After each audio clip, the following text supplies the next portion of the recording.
Hi everybody, Professor Grix here. Thanks for watching this video. This is a very important presentation. This is something that both my on-campus and online students need to hear. And since you guys are obviously my online students, that's why I've made this presentation for you. In this video, I am simply going to show you how to read a label. And this isn't just being able to read it, this is understanding it and being able to avoid some common mistakes whenever you write and evaluate a work of art. The information that you learn here, this is extremely relevant for the entire class. It will also especially be important as you take your first test, write your critique essay, which is an essay about a work of art from your textbook, and also as you write your very important final essay, your visual analysis. That's where you write about a work of art that you see in a museum, on a museum visit. So without any further ado, allow me to pull up my presentation that I made for you guys, and let me walk you through how to read a label and why it's important. Let me get rid of this. Boop. All right, so a couple of vocabulary terms that tend to come up a lot when you write about art are these two: medium and subject. Medium is super duper important. Simply put, it's what the art is made of. It's always listed whenever you write about a work of art, whether it's in your textbook or in a museum. What's not always listed, though, is the subject, what this work of art depicts. So I'm going to run us through a few examples and show you how to approach and evaluate a work of art, but better yet, how to understand it. All right, so it's very important that you don't just look at an image, that you don't just look at the pictures, that you also take a moment to read the label and understand the information. There are some very common mistakes that I see in essays particularly. They include misunderstanding the medium. People tend to talk about all works of art as though they're paintings or a photo, not really understanding what the medium is. Sometimes the artist is misidentified. The artist and the title gets mixed up. Occasionally, there's some confusion about dates and how they're written. Sometimes, students will misidentify the subject. It's very common whenever students write about art. I notice a lot of people talk about this work of art as a portrait. Oh, I really like this portrait, when that's not always accurate. And also, and this is very relevant whenever you write about a work of art in the textbook, not paying attention to the dimensions and those implications. All right, so let's take a look. First, your first vocabulary term, medium. Like I said, medium is just what the art is made of. It's the material, but also along with it, the technique used to handle that material. For example, some artistic techniques include painting, sculpture, photography, printmaking, film, fashion, ceramics, pottery. We could go on and on and on. Drawing is a good example. Now, those are all techniques. As you can see here, the media is a bit more specific. So you don't just say, oh, I really like this painting, or you don't simply identify a work of art as a painting. The medium could include oil paint, acrylic paint, watercolor. These are all media. A few media used in sculpture. The medium could be marble. The medium could be granite. The medium could be plastic or different types of metals. And whenever you take a moment to understand the medium, this also gives you information on how the art was made. For example, you may not know what a fresco is right now. But whenever you read chapter 7, you're going to learn about fresco and realize that it's one of the most difficult artistic techniques in existence. And that way, whenever you look at a work of art like, say, the Sistine Chapel, and realize that it's not just a painting, but specifically a fresco, your appreciation for the art, hopefully, increases. So that's medium. Always observe the medium. Always pay attention to that. Subject, just means what the art depicts. And this is something that is not typically given on an art label, but something that you have to often deduce. Here's a list of some common subjects in art: portraits, landscapes. If you're familiar with the Holy Bible, you'll recognize some of the works of art and some of the stories that are depicted, especially in the Renaissance. If you're a fan of mythology, well, whenever you get to ancient Greece and Rome, you'll probably understand some of the stories. Again, these are all subjects of works of art, what the artist depicts. Let me also point out down here at the bottom the word non-representational. A work of non-representational art means it has no subject. It's just colors and shapes, also sometimes called abstract art. All right, so now let's look at a screenshot from Revel, which is to say your online textbook. This is what you see whenever you log into your textbook. A few things to point out: the figure number. Whenever you take a test, I'll often refer you to observe image 18.7, and that means chapter 18, image number 7. Here you can see listed at the top the artist name and the title of the piece, and then at the bottom some annotations about the art, the date, the medium, and the dimensions. Let me point something out. The titles should always be presented in italics. Did you get that? The titles are in italics, not all caps. I don't know why the book does that, and it bugs me. One thing, though, that I do like about the online textbook is this little icon here with the little person on it. If you click that, it'll show you how large the work of art is compared to a 6-foot-tall adult, which is actually pretty cool because you get a sense of the scale of the piece. If you opt for the printed version and watch my presentation under Start Here for more information on acquiring the print version, this is how the artwork is presented. The same exact information: artist, title, date, medium, dimensions. But I would like to point out that in your printed book, they actually print the title correctly in italics as opposed to all caps. All right, so let's break that down. This is how art is presented in your textbook. It gives you the artist's name, in this case, Jacques-Louis David, the title of the piece, again, italicized, Oath of the Orati, the date, that's whenever the work of art was made. This work of art was made in 1784. The medium, it says oil on canvas. That means that this is a painting. It is made of oil paint, and canvas is the support, what the paint is applied to. Take a look at the dimensions: 10 feet, 10 inches by 14 feet. It's always given, by the way, as height and then width. Sometimes it'll also present depth, if that's applicable. And let me point out, just in case this is information to you, 1 tick mark means feet, 2 means inches.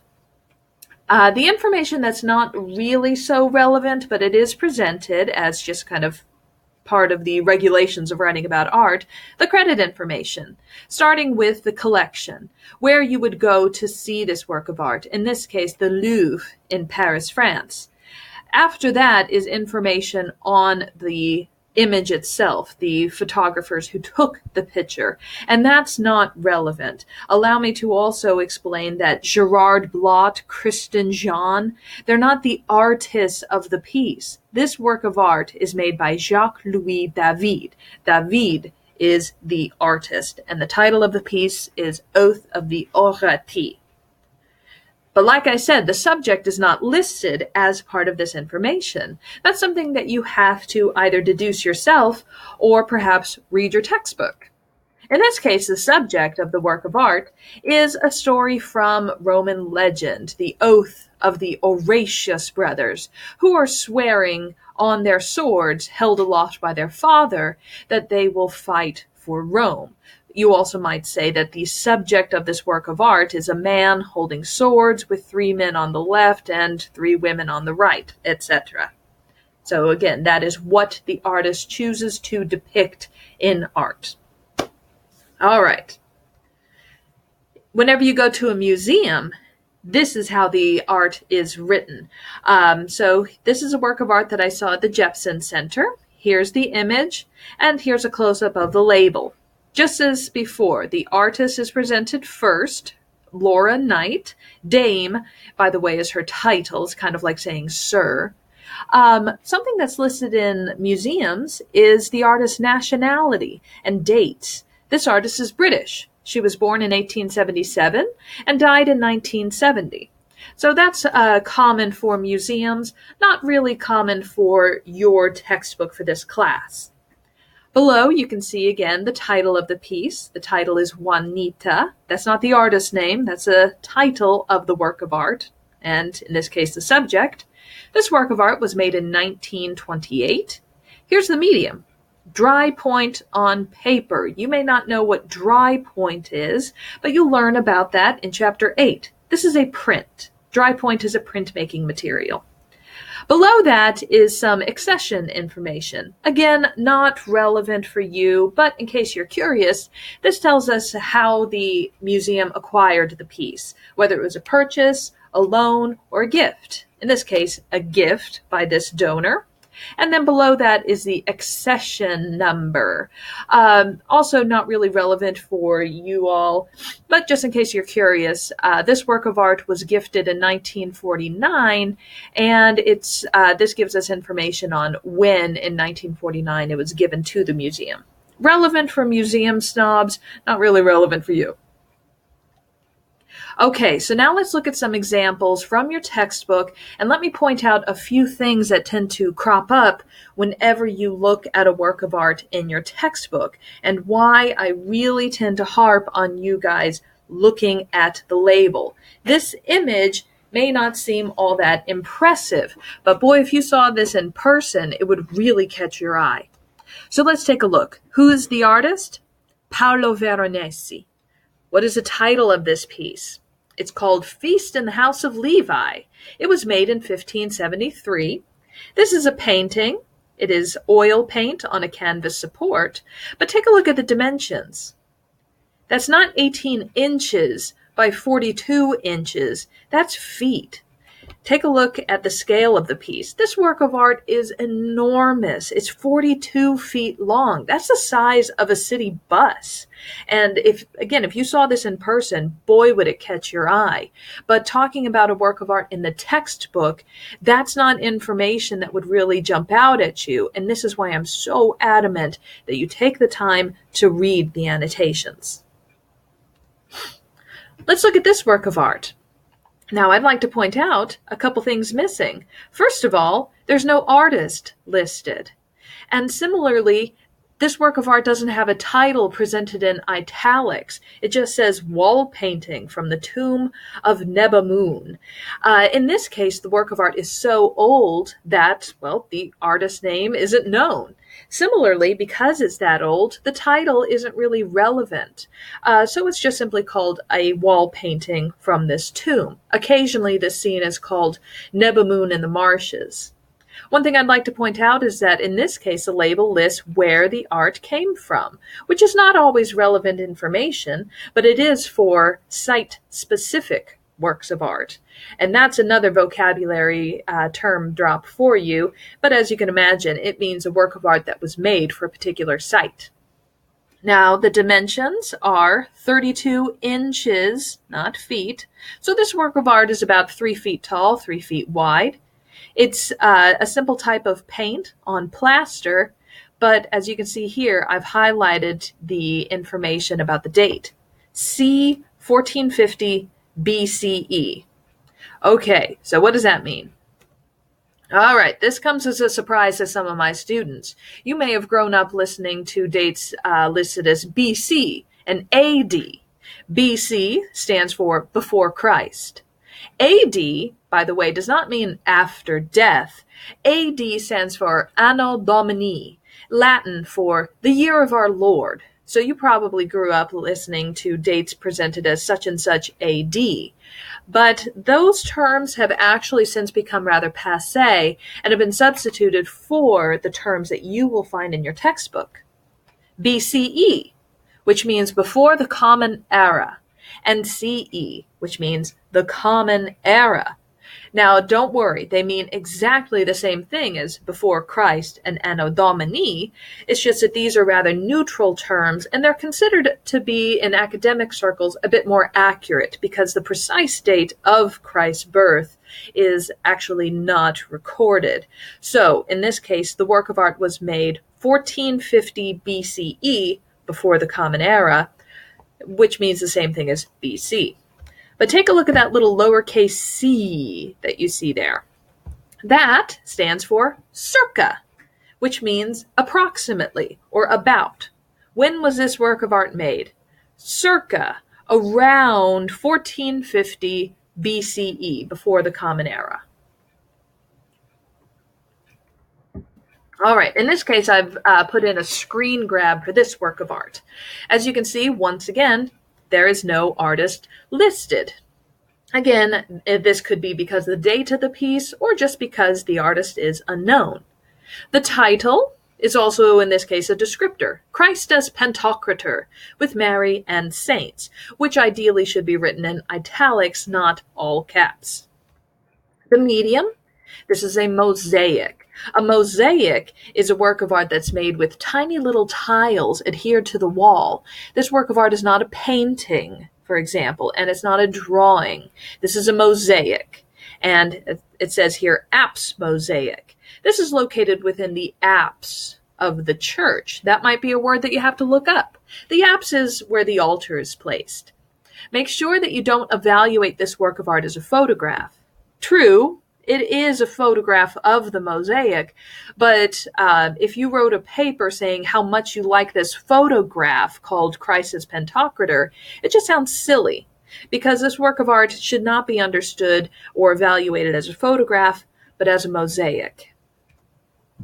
In this case, once again, it gives us the location of the art. It's site-specific.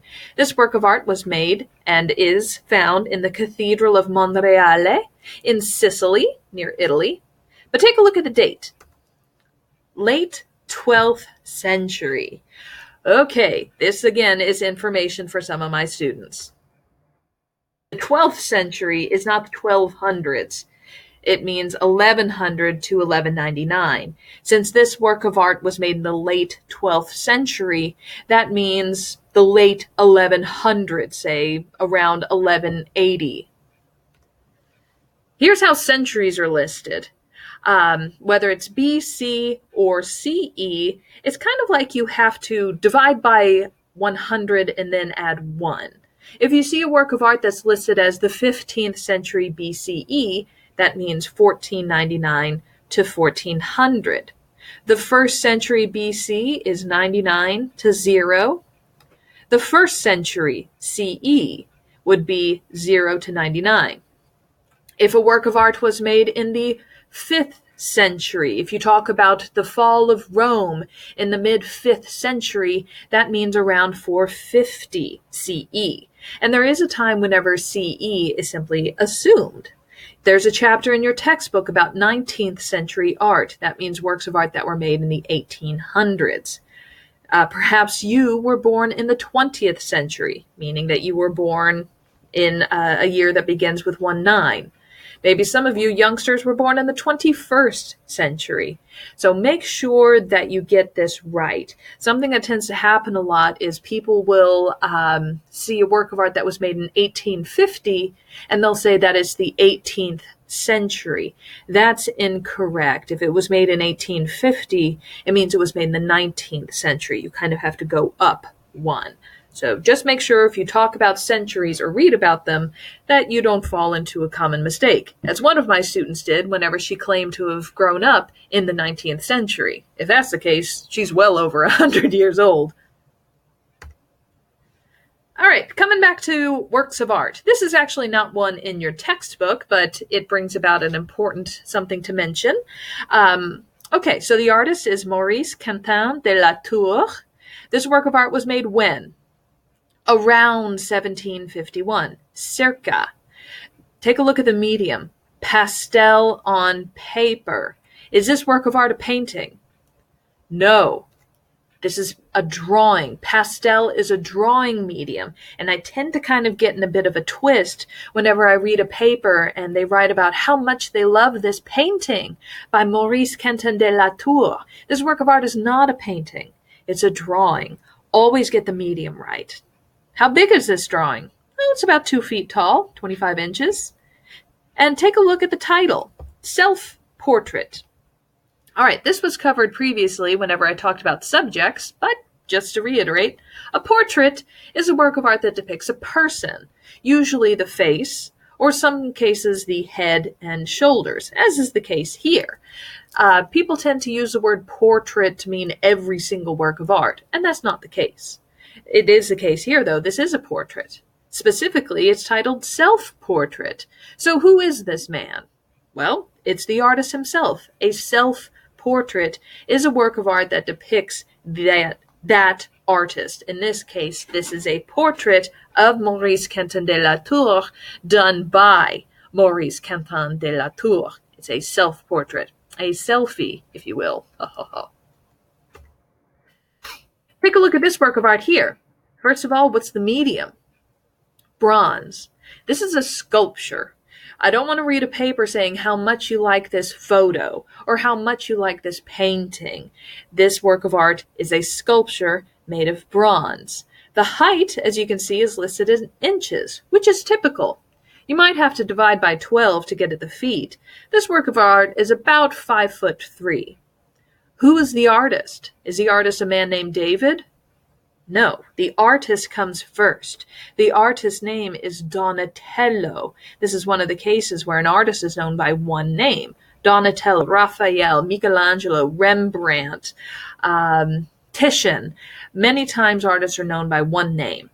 And you can always tell that that's the artist because it comes first. The title of the piece is in italics. This work of art is called David. The subject is David, as in David and Goliath.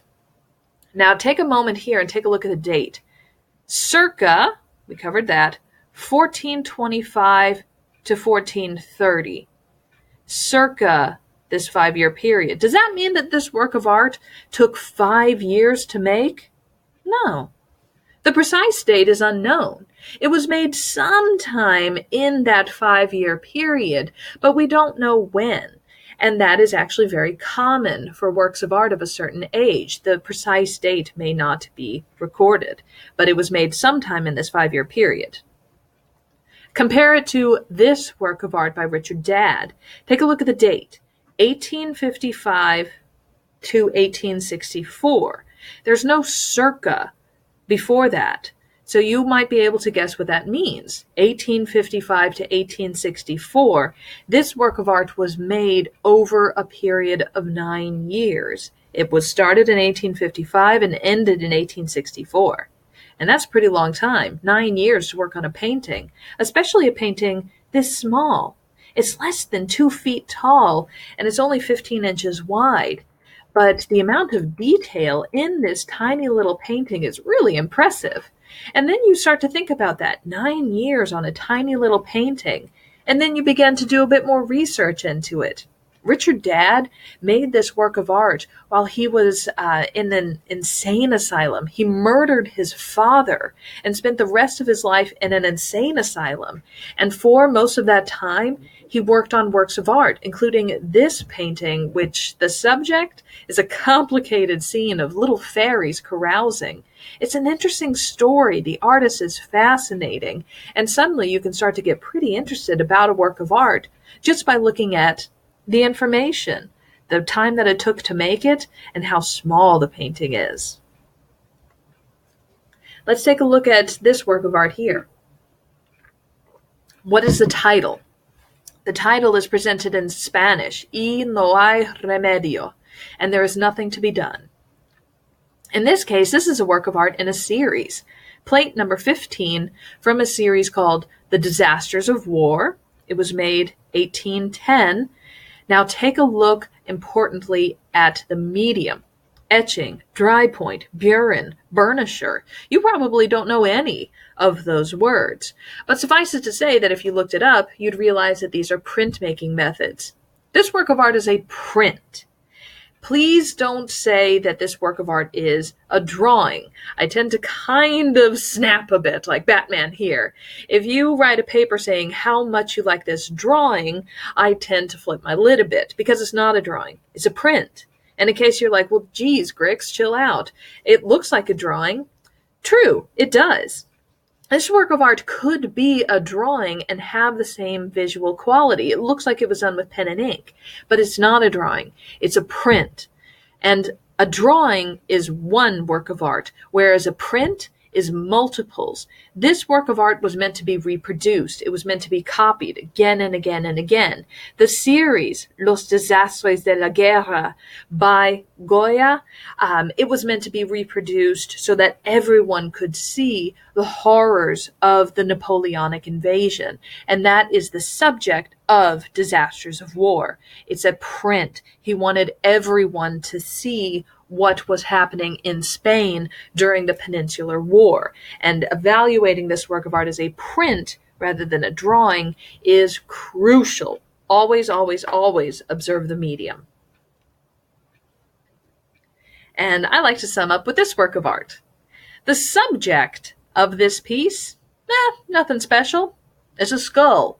You've seen a million works of art that depict skulls. You've probably seen stickers and images all over the place with skulls on them, tattoos, for example.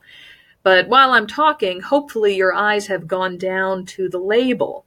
And since I've been hammering it into your skulls, that you've been reading it, and you may have noticed something. All right. The artist is Fabien Peña. The title of the piece is The Impossibility of Storage for the Soul. Again, the subject, though, is a skull. This work of art was made in 2007. Take a look at the medium. Cockroach wing fragments, translucent paper, light box.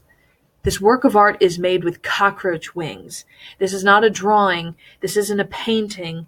This is a work of art made with tiny little cockroach wings cut into squares and glued onto paper.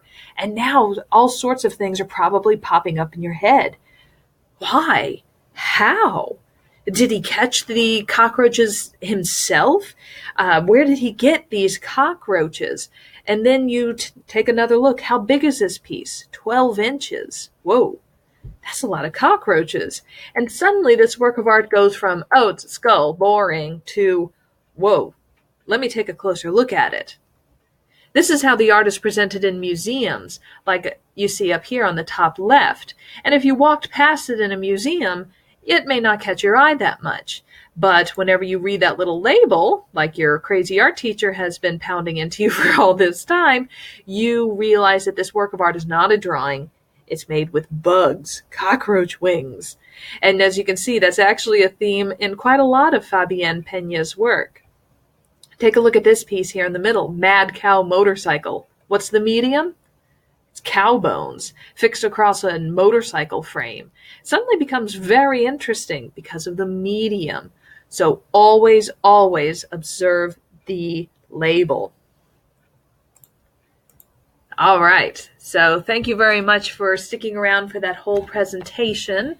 And hopefully by now, every time you look at a work of art in the textbook, you'll take a moment to read the annotation, read the information. It's crucial whenever you write about a work of art, particularly for your first two assignments. So thank you very much for watching this, and I hope you enjoy the class.